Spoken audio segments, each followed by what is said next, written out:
नमस्कार, जय हिंद। आप देख रहे हैं भारत तक का खास शो मित्र देश और मैं हूं आयुष।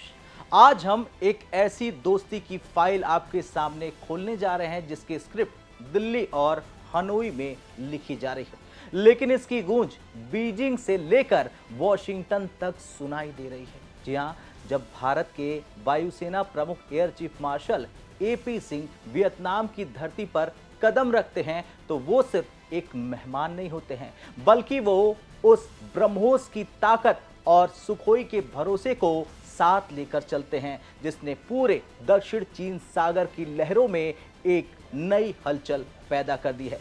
सवाल यह है कि क्या भारत और वियतनाम मिलकर एशिया का नया पावर सेंटर बनाने जा रहे हैं? क्यों वियतनाम भारत के हथियारों पर इतना भरोसा कर रहा है और कैसे एक 629 मिलियन डॉलर का सौदा चीन के लिए सबसे बड़ा सिरदर्द बन गया है। आज के इस स्पेशल मेगा एपिसोड में हम वियतनाम दौरे की एक एक बारीकी को डिकोड करेंगे। दरअसल डिप्लोमेसी में तकनीक का बहुत बड़ा महत्व होता है। Air chief martial AP Singh ने हनोई में महान क्रांतिकारी नेता हो ची मिन को श्रद्धांजलि देकर ये साफ कर दिया कि भारत वियतनाम के संघर्ष और उसके गौरवशाली इतिहास का सम्मान बखूबी करता है। लेकिन असली गेम शुरू हुआ जब वो रेजिमेंट 927 पहुंचे। रेजिमेंट 927 वियतनाम की वायुसेना की रीढ़ है। यहाँ एयर चीफ ने सीधे वियतनामी फाइटर पायलट से बातचीत की। वियतनाम भी सुखोई 30M के भी उड़ाता है और भारत के पास इसका सबसे बड़ा बेड़ा है। भारत अब वियतनाम को इन विमानों की ट्रेनिंग और स्पेयर पार्ट्स की सप्लाई में नंबर 1 पार्टनर बनने जा रहा है। दोस्तों, इसका मतलब क्या है? इसका मतलब यह है कि वियतनाम के आसमान की सुरक्षा में अब भारत का दिमाग और तकनीक दोनों शामिल हैं। अब बात करते हैं उस सौदे की जिसने पूरी दुनिया को चौंका दिया। 629 मिलियन डॉलर की ब्रह्मोस मिसाइल डील। यह सिर्फ एक व्यापार नहीं है, यह वियतनाम को दांत देने जैसा है।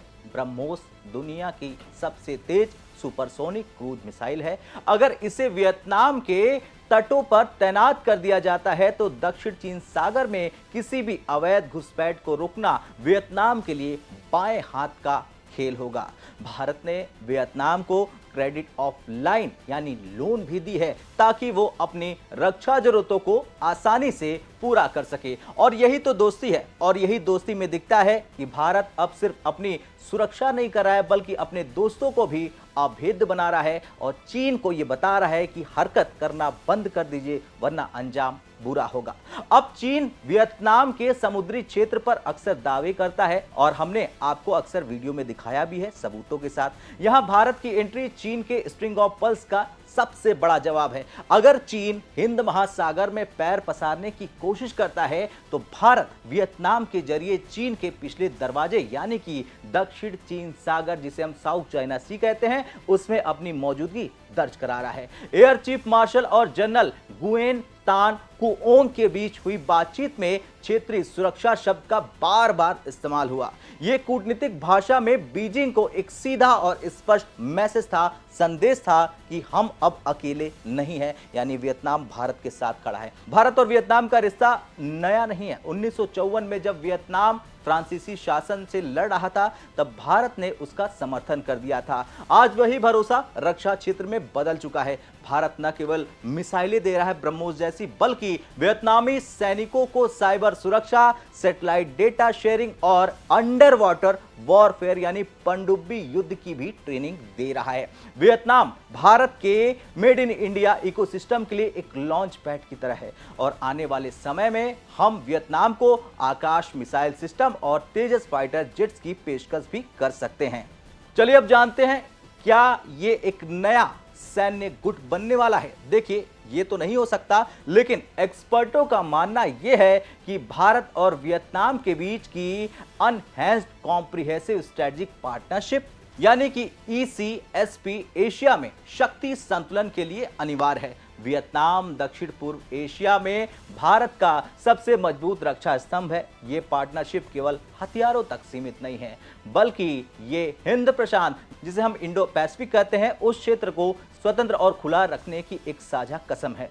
भारत अब एक नेट सिक्योरिटी प्रोवाइडर की भूमिका में है। भारत अब केवल सुरक्षा मांग नहीं रहा, बल्कि सुरक्षा बांट रहा है।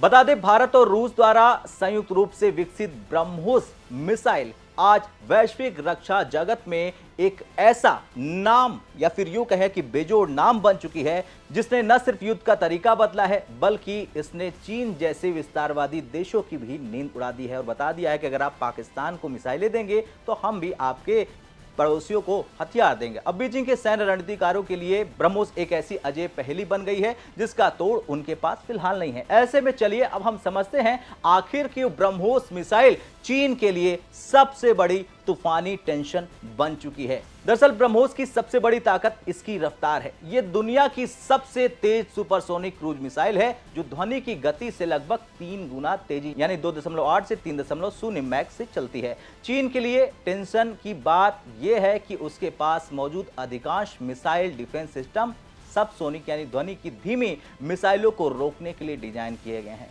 लेकिन जब ब्रह्मोस अपनी पूरी रफ्तार से टारगेट की ओर बढ़ती है तो दुश्मन के रडार को उसे डिटेक्ट करने और रिएक्ट करने के लिए मात्र कुछ सेकंड का समय मिल पाता है। यानी कि इतनी तेज गति के कारण किसी भी मिसाइल डिफेंस सिस्टम के लिए इसे इंटरसेप्ट यानी कि जिसे बीच में रोकना कहते हैं वो लगभग नामुमकिन हो जाता है। अब चीन की एक और बड़ी चिंता है कि ब्रह्मोस की सी स्कीमिंग क्षमता।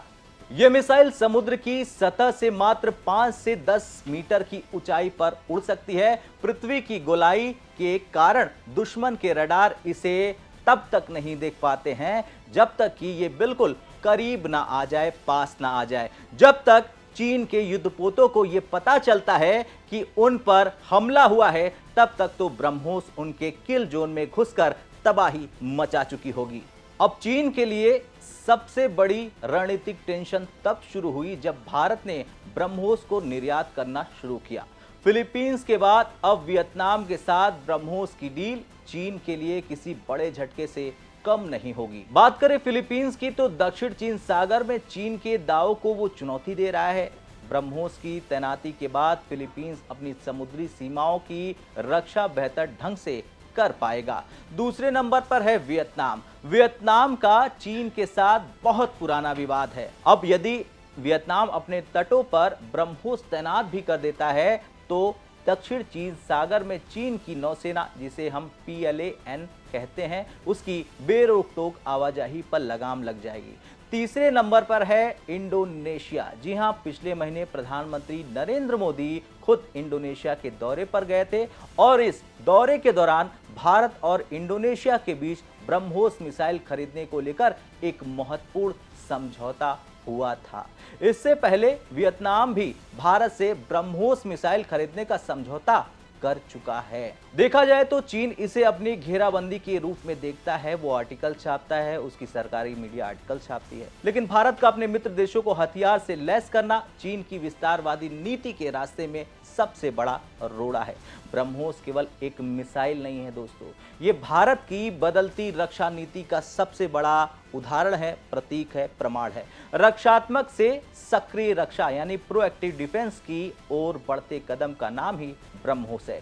चीन के लिए टेंशन ये नहीं है दोस्तों कि भारत के पास ब्रह्मोस है, बल्कि टेंशन तो ये है चीन के लिए, शी जिनपिंग के लिए, कि भारत अब इस हथियार को उन देशों के हाथों में लगातार सौंपे जा रहा है जिनके साथ चीन का विवाद गहरा है। ब्रह्मोस ने दक्षिण चीन सागर से लेकर हिमालय की चोटियों तक एक ऐसी सुरक्षा दीवार खड़ी कर दी है जिसे अब पार पाना किसी भी आधुनिक सेना के लिए आत्मघाती साबित हो सकता है। और दोस्तों यही कारण है कि बीजिंग के हर सैन्य सिमुलेशन और प्लानिंग में ब्रह्मोस का खतरा सबसे ऊपर रहता है, जैसा कि हमने आपको कई वीडियो में दिखाया भी है भारत तक पर। खैर, कुल मिलाकर वियतनाम की इस यात्रा ने भारत के बढ़ते कद को दुनिया के सामने रख दिया है। Air chief marshal AP Singh ji का ये दौरा सफल रहा क्योंकि इसने भरोसे की उस दीवार को मजबूत किया है जिसे कोई भी ताकत अब हिला नहीं सकती है।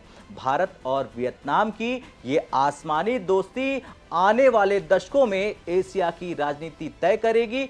चीन को बताएगी कि अपनी हद तक रहना उसके लिए बहुत जरूरी है। अब क्या आप मानते हैं कि भारत को वियतनाम जैसे और भी दोस्तों को ब्रह्मोस मिसाइलें सौंप देनी चाहिए, दे देनी चाहिए, डील कर लेनी चाहिए? और क्या ये चीन को रोकने का सबसे सटीक और सबसे सही तरीका है? हाँ या ना में कमेंट कर अपनी राय जरूर लिखें। कल फिर से मिलते हैं मित्र देश में, तब तक के लिए जय हिंद, जय भारत।